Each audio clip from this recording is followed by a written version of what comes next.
Sukuna retorna à sua verdadeira forma e revela sua carta na manga não usada contra Satoru Gojo, a ferramenta amaldiçoada Desmantelar do Deus da Guerra, a mesma usada por ele 1000 anos atrás. Agora, o Rei das Maldições está pronto para enfrentar todos os outros feiticeiros que aparecerem, sendo o primeiro deles o Deus do Trovão Hajime Kashimo. Mas o Sukuna ter voltado à sua forma original significa que o Megumi está oficialmente morto? Significa que ele realmente não usou tudo contra Satoru Gojo? Calma, que a história não é bem assim e eu vou explicar o porquê disso nesse vídeo. Enquanto isso, Satoru Gojo permanece morto sem qualquer sinal de que deve retornar, com seu corpo sequer tendo aparecido direito, mas ainda existe esperança, galera. Vamos falar sobre tudo isso na análise do capítulo 237 de Jujutsu Kaisen. Olha, não é querendo ser pessimista, mas o cenário desse capítulo não ajudou, não contribuiu nem um pouco para levantar um pouco mais as esperanças ali numa possível volta pro Gojo. Ainda acho que existe esperança? Eu acho, como eu falei, vamos falar sobre isso nesse vídeo, mas o cenário, galera, do Gojo, do corpo do Gojo sendo completamente ignorado nesse capítulo, não ajudou muita gente não. Mas assim como eu ainda tenho uma certa esperança no Gojo lá no fundo, eu tenho também uma esperança de ter você um dia inscrito nesse canal e com o sininho ativado para não perder nenhum vídeo sobre a reta final do mangá de Jujutsu Kaisen. Essa foi boa, hein? Então lembra de deixar o seu like para ajudar na divulgação desse vídeo e lembra de estar inscrito aqui no canal, beleza? Começamos então o capítulo com Hajime indo para cima de Sukuna, que, para quem não lembra, tinha um forte desejo de enfrentar o Rei das Maldições, mas para nossa surpresa, Uraume retorna em cima de um bloco de gelo gigantesco caindo em direção à Terra como se fosse um meteoro. Então, Uraume está mesmo vivo, galera, e com isso está morta a teoria de que o Sukuna tinha usado ele como um escudo lá no primeiro vazio roxo 200% e o Uraume havia sido desintegrado, né, já que depois daquilo a gente nunca mais viu ele aparecendo em cena, só que agora a gente viu, né, que ele só tinha metido o pé e está de volta agora nesse capítulo. E para refrescar a memória de vocês, Uraume tem habilidades de gelo para combinar com a sua temática de cozinheiro, é como se o congelamento fosse usado para a conservação dos alimentos. E o fato do Uraume ser um ótimo cozinheiro foi o que permitiu ele andar ao lado do Sukuna desde a era Heian. Mas para a nossa surpresa em dobro, acima do bloco de gelo, surge de repente mais um participante, o estudante do terceiro ano, Hakari Kinji. Como ele chegou lá em cima em meio aos céus, eu não sei, mas o cara a gente sabe que é sortudo pra caramba, então tá justificado. Hakari então expande o seu domínio para prender o Uraume, mas o bloco de gelo continua a cair. O bloco de gelo cai diretamente sobre Sukuna e de dentro daquela massa de gelo derretida surge a ferramenta amaldiçoada Desmantelar do Deus da Guerra.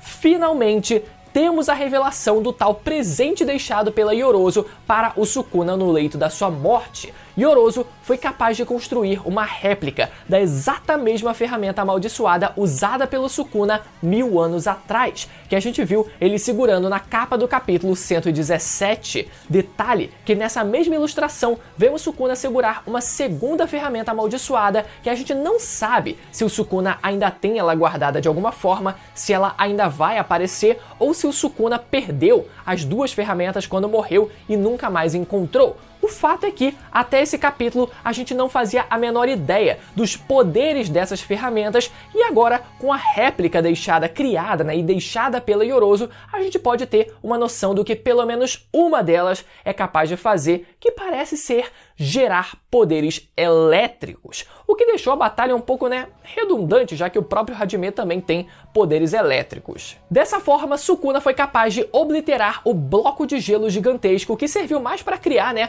uma entrada triunfal do Uraume entregando essa ferramenta e ainda testar essa ferramenta contra o Hajime, que resiste sem problema nenhum ao seu poder elétrico. É explicado que devido à natureza da sua própria energia amaldiçoada, Hajime é resistente a ataques elétricos, o que acaba diminuindo, né, um pouco o hype nessa tal ferramenta, que eu particularmente sempre tive tanta expectativa, né?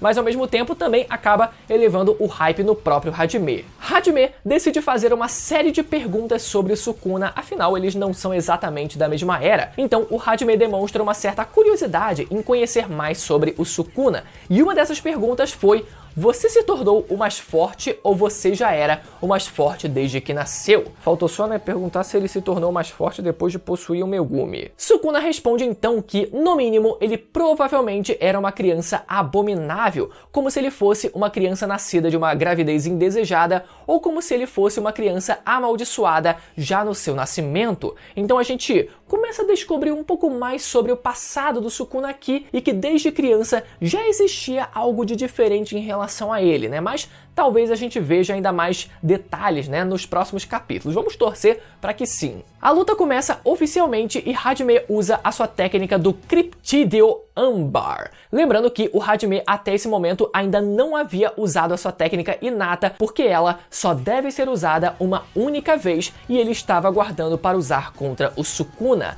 Hajime reboca Sukuna com uma série de socos e consegue criar uma espécie de máscara capaz de gerar uma onda sonora que explode no Sukuna. Pelo que deu a entender, o Hajime é capaz de converter a sua energia elétrica em outros tipos de energia, como transformar a sua eletricidade numa onda sonora que ele mostrou nesse capítulo. Mas a explicação do narrador logo em seguida parece sugerir algo bem mais amplo quando ele diz que o Hajime é capaz de converter todos os tipos e fenômenos de sua energia amaldiçoada e transformar o seu corpo para realizar todas essas manifestações. E a gente pode ver o Hajime quase que completamente coberto em sua própria energia. Aqui eu acho melhor a gente esperar a tradução oficial porque deu a entender que ele pode converter literalmente qualquer fenômeno energético parecido com o que o Yuta faz copiando outras técnicas, o que eu tenho minhas dúvidas que esse seja o caso. O que realmente parece é que o Hajime é capaz de converter tipos de ondas, e a evidência disso vem agora. Hajime segue então na vantagem, colocando Sukuna na defensiva, fazendo ele ser obrigado a desviar da sua técnica e segue rebocando a cara do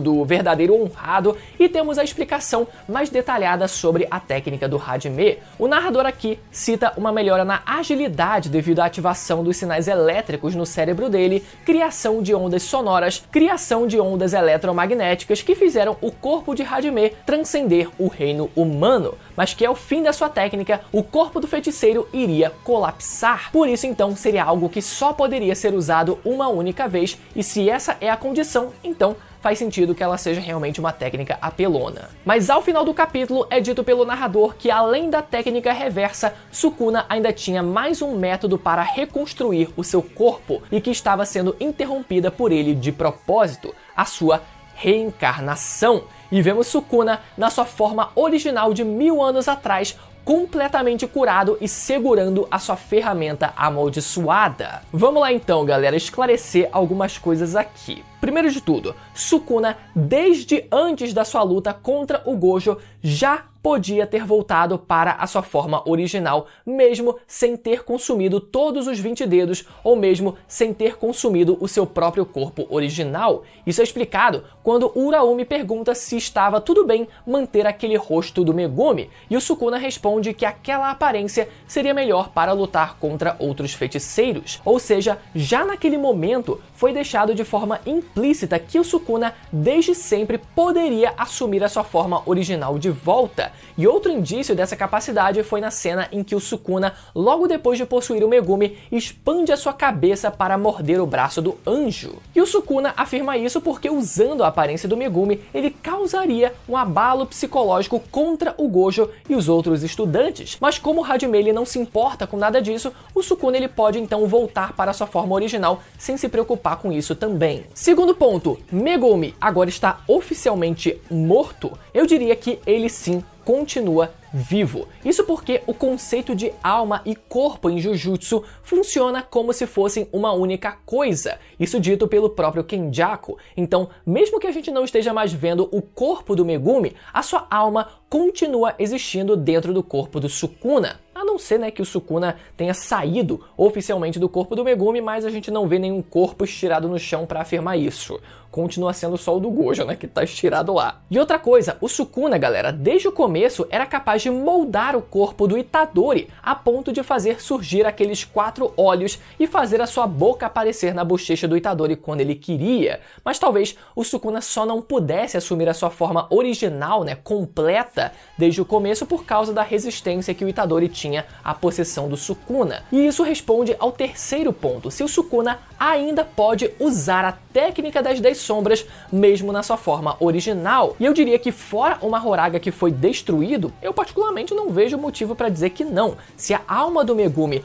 continua existindo dentro do Sukuna, isso significa que a técnica das 10 sombras também continua existindo dentro dele. Agora, o quarto ponto, se a forma original do Sukuna é mais poderosa do que a sua forma como Megumi, e se isso não prova ainda mais que o Sukuna estava se segurando contra o Gojo, já que a gente viu o próprio Gojo dizer que o Sukuna ele não foi com tudo. E olha, isso até pode se aplicar à ferramenta amaldiçoada que a gente viu ele usar nesse capítulo, mas não a sua forma original. Isso porque, sabendo que, como eu falei, que o conceito de corpo e alma em Jujutsu trabalham como um só, o que realmente importa no fim das contas é a quantidade de energia amaldiçoada do usuário. O Sukuna, que no passado havia dividido a sua alma em 20 dedos, conseguiu recuperar uma energia equivalente a esses 20 dedos antes da luta contra o Gojo. Então, é como se ele tivesse recuperado os 20 fragmentos da sua alma. E o corpo em que ele se encontra acaba não fazendo diferença quase nenhuma, a não ser, pela altura e pela quantidade de braços ali, que o seu corpo original possui. Então, o Sukuna optar por usar a sua forma original só agora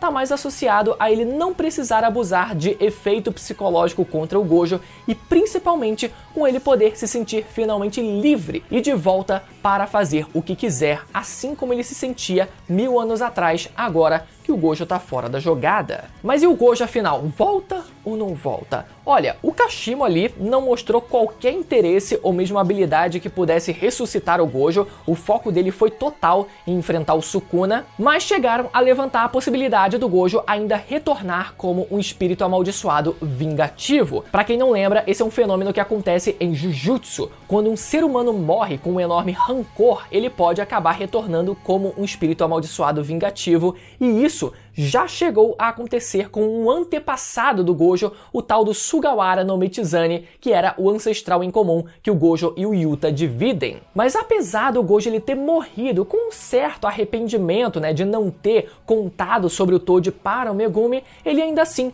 morreu sorrindo de satisfação por ter tido a oportunidade de ir até o limite contra o Sukuna. Fora que esse fenômeno só é possível quando a pessoa é morta sem o uso de energia amaldiçoada. E o Gojo a gente viu que ele morreu pelo uso de energia amaldiçoada, o que enterra de vez essa possibilidade. A única alternativa que eu vejo no momento seria uma ressurreição através do uso de técnica amaldiçoada reversa. E curiosamente, de todas as pessoas mais próximas da geração do Gojo, a única que permanece viva e que nunca teve grande destaque na obra é a Shoko Ieiri, especialista justamente em técnica amaldiçoada reversa, que poderia entrar em cena nesse momento. Assim como o próprio Yuta, que também é capaz de usar técnica reversa e já chegou até mesmo a ressuscitar o próprio Itadori. Então, ainda existem essas duas opções de personagens para o Gojo voltar à vida, isso se o autor quiser. Mas como eu falei, esse capítulo não demonstrou qualquer interesse, qualquer esperança de que o autor ele tenha essa intenção, Mas vamos ver. Caso esses dois personagens apareçam em cena e isso não seja sequer tentado, aí eu acho que realmente enterra de vez as nossas esperanças. Como sempre, eu quero saber a opinião e a teoria de vocês aí nos comentários, e caso você ainda não tenha assistido o meu vídeo sobre a real origem do menino Yuji Itadori e sua real conexão de linhagem com o próprio rei das maldições, Ryomen Sukuna, esse vídeo vai aparecer na tela agora para você poder ir lá assistir, que tá cada vez mais perto de ser confirmada a teoria que eu lancei nesse vídeo, beleza? Até a próxima, tchau!